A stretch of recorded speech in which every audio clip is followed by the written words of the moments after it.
Fiserv Forum in Milwaukee, Wisconsin. Kristaps Porzingis, unfortunately, obviously unhappy with the final result. 123 to 113 is the final score. Unicorn gave you 22 points, 9 boards. Kuzma gave you 20 and 4. Daniel Gafford gave you his 4th double-double of the season with 11 points and 12 rebounds, again, albeit in a 10-point loss, thus snapping the win streak for your Washington Wizards. That was 5 previous to tonight. Now that makes 1, again, a loss to the Bucks. But Jason, we'll see them later on in the season. Before we bring everybody in, I want your assessment on where did this one not go right? Well, it was 2 different teams that you played. You had Milwaukee without Giannis, then you had Milwaukee with Giannis. Sure. Completely different things out there. I think with him, he was attacking the basket. He was getting whatever he wanted. Obviously, with 55 points, he was doing damage out there. And that's completely different what you saw from the 2 nights before is no Giannis. They were chucking up a whole bunch of threes. They were struggling on the offensive end. You take 55 points out of the equation, that's where it went wrong. Now, conversely, with the Wizards, you had Bradley Beal come back. Kind of looked a little bit rusty out there, and then you saw him go out. He had some left hamstring soreness yet again. That's something that you're going to have to monitor, and if he's feeling okay, give him another game because those hamstrings are very tricky to deal with. Then you have a Daniel Gafford issue of him going out there, hurt his elbow. He had a double-double, but at what cost? You want to keep guys physically able to go out there and play, and I think that it was just a rough game for him. It indeed was. I mean, you talk about the 55 from Giannis, that's kind of like the obvious elephant in the room. But when you look at the rest of the box score, you see a lot of things that are matched up. Rebounds, they only had 3 more. Assists were tied up there. Now, the block situation, one guy has 6 blocks. I mean, what can you really do about that? But so many different things that you were like, there's an opportunity here, an opportunity there. That third quarter, 36 points in the third quarter. I'm trying to find out why we couldn't be able to extend that a little bit further. Well, that's the thing about the Wizards. You've been struggling on the third quarter. This time, they did a great job in the third quarter. Now, you have to kind of go out there and replicate that for the other 3 quarters, but with Giannis out there, with Brook Lopez out there, the great mindset was that they were going to attack Brook Lopez in the pick and roll, and they did that. In the first quarter, he had 2 fouls. He had to go sit down. Have a steady diet of that. And then in the second quarter, when Giannis goes to sit on the bench, they were attacking the rim even more and taking advantage of the fact that they didn't have much offensive production. They were getting to the rim. They were getting good shot quality. Have to take advantage of those and increase a lead, if not get a lead, when Giannis is sitting on the bench, when Brook Lopez is sitting on the bench. Yeah. They didn't do that, and I don't think they created enough pad or didn't quite get there. Because it's a game of runs. You expect anything, the ebb and flow of the game. But one of the things we have to acknowledge is Bradley Beal going down. He played the first 13 minutes of the game, and then he left with left hamstring soreness again. So obviously, we'll keep you updated regarding his status as we move forward. But we would be remiss if we did not say that that was a huge impact in the trajectory of this game, would we not? Oh, absolutely, because you expect Bradley Beal to go out there and get to the rim and get to the basket, get to the free throw line. He looked a little bit hesitant. He looked a little bit lethargic out there. And when you go out there and you're trying to nurse a hamstring injury, you want to go full bore, but you just can't for fear of going out there and re-injuring it. Obviously, he's not feeling right. He had the right hamstring that turned into the left hamstring from overusage.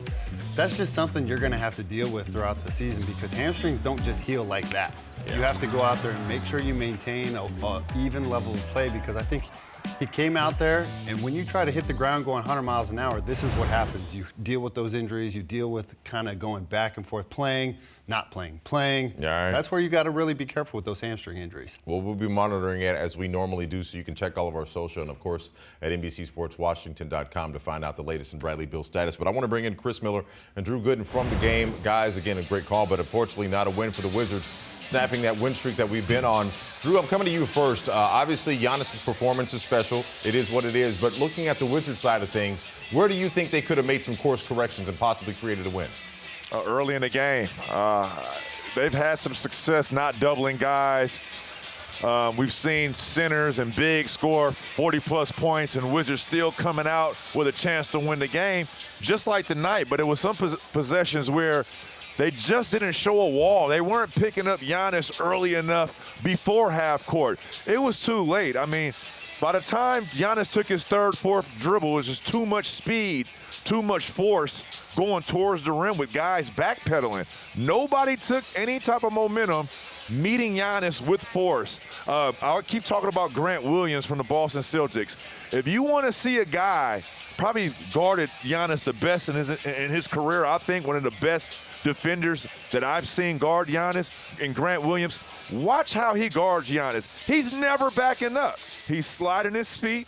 He's sticking his chest out, and he's meeting force with force. That did not happen tonight. This Wizards team was only down 5 with 5 minutes to go, and the best player maybe on the planet, some would argue, closed this game out. That's kind of the reality of this. But I think when you look in the fourth quarter and the Wizards' inability to make threes, for me, that was it really, guys. Is obviously Giannis was Giannis tonight, but their ability not to score down the stretch when they needed three-pointers was really the key for me. Giannis scores 40 points, you still win this ball game. Indeed. And so looking at the lessons that we have to learn from tonight, most in particular the big men in the paint, I'm looking at Gaff and Porzingis together. What lesson do they have to learn from this tonight, Drew? I mean, it's not too many times you're going to see a guy like Giannis any given night attacking with that much force. But I just think it just comes from you're going to see them again. You're going to see them one more time again. 2 more times, excuse me. And you want to get this game back. You stole one in here when he wasn't playing. He came back and took over tonight. But the next time you play Giannis, it has to be picking him up early before he gets a full hit of steam. I didn't see that one time tonight. He was playing freely with the ball. You have to stop him in his tracks, and I know it's a lot easier said than done. But listen, the fact is he had 55 points. You lost by 10. If he would have had 40, you win this ball game. You know, and the Wizards also attacked the paint, guys. 72 paint points. When they played Milwaukee in the first game on Sunday, he had 60. Milwaukee had 68. So you can get into Milwaukee's paint. The key is you got to stop Giannis from going downhill, as the big fella said. Indeed, some valuable lessons learned. Chris and Drew, we appreciate it as always. 2 days off. We'll see you in Oklahoma City to take on the Thunder on Friday, gentlemen. We always appreciate it. All right, thank you. Thanks, guys. You know what, Sticks? You've played for both franchises, so you have familiarity between the two. When you look at the style of play that Giannis employs, and you look at what the Wizards want to do defensively, and it kind of goes back to the question that I was asking on Chris and Drew about how do you defend a guy like that? Because you're going to see him twice more this season, but he's not the only other big that you have to deal with. There's an Embiid in the league. You still got a Rudy Gobert. Like those type of players, what can the Wizards do to deny paint access to the bigger, more dominant fives in this league? Well, or fives, or this big is guys, the problem that Giannis promotes, is that he is a guy who goes out there and he has extremely good ball handling, and he comes at you 100 miles an hour going downhill, and he has this Euro step that's so hanky-janky that you can't time it up to try and go and block his shot. And if you are up there, he has such big hands that he will put it down on your head and put you on a poster so easily that it's not even funny. So to kind of counteract Drew's point of you need to get up past the three-point line, it's so difficult because if he gets past that first line of defense, you're looking at guards trying to go up there and contest him. And any guard in the league is not going to sit up there at the rim with Giannis because you're going to get put on a poster over and over and over. And even when you do set back, he has such good footwork and pivots that he's going around the defense. He's smart enough to not take charges majority of the time. Now, if you build that wall and try and get that crowd and take away driving lanes, that's where he gives it up to the other guys that are shooting threes.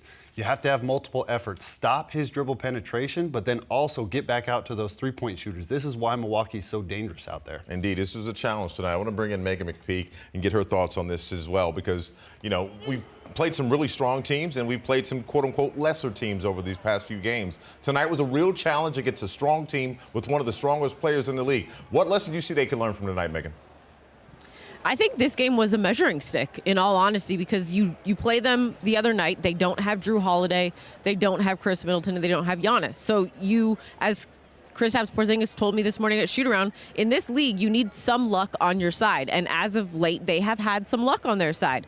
And tonight, luck, unfortunately, was not on their side. And I think when you look at the shooting, as Chris and Drew were talking about to you both, the three-point shooting, when it's not falling, it sometimes is not going to be a very pretty basketball game. And unfortunately, tonight was the night that the threes were not falling. And I felt like because of the offense not falling as efficient as it had been during this 5-game winning streak prior to tonight, it looked like they kind of got frustrated by that and a little bit, I don't think if down on themselves is the right word, but it's the only word that's coming to mind right now.